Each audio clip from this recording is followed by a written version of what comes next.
தமிழகத்தில் முதற்கட்டமாக தூத்துக்குடியில் 114 ஏக்கரில் அமையிருக்கிறது வின்ஃபாஸ்ட் மின்சார வாகன உற்பத்தி தொழிற்சாலை. அண்மை செய்தியாக பார்க்கிறோம். கூடுதல் விவரங்களோடு செய்தியாளர் அபினேஷ் இணைக்கிறார். அபினேஷ், விவரங்கள். வின்ஃபாஸ்ட் நிறுவனம் தன்னுடைய தொழிற்சாலையை தமிழ்நாட்டில் அமைப்பதற்கான அந்த அடிக்கல் நாட்டு விழா என்பது கடந்த பிப்ரவரி மாதம் முதலமைச்சர் மு.க. ஸ்டாலின் அடிக்கல் நாட்டினார். குறிப்பாக 1119.67 கோடி செலவில் அமைய உள்ள இந்த தொழிற்சாலைக்கான கட்டுமான பணிகள் என்பது நடைபெற இருக்கிறது. இதற்கு முன்பாக மத்திய அரசிடம் சுற்றுச்சூழல் அனுமதி கிடைப்பதற்காக கட்டுமான பணிகளை மேற்கொள்வதற்கு சுற்றுச்சூழல் அனுமதி கோரி வின்ஃபாஸ்ட் நிறுவனம் விண்ணப்பித்திருக்கிறது.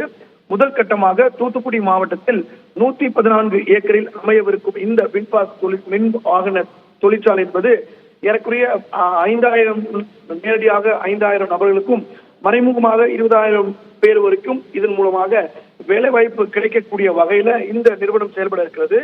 இந்த கட்டுமான பணிகளை தொடங்குவதற்கு ஏதுவாக சுற்றுச்சூழல் அனுமதி கேட்டு விண்ணப்பித்திருக்கக்கூடிய நிலையில முதற்கட்டமாக ஆண்டுக்கு 50,000 வாகனங்கள் உற்பத்தி செய்யும் வகையில 2 பணிமனைகள், 2 குடோன்கள், கார் பரிசோதனை செய்யும் இடம் உள்ளிட்டவைகள் அமையவிருக்கிறது.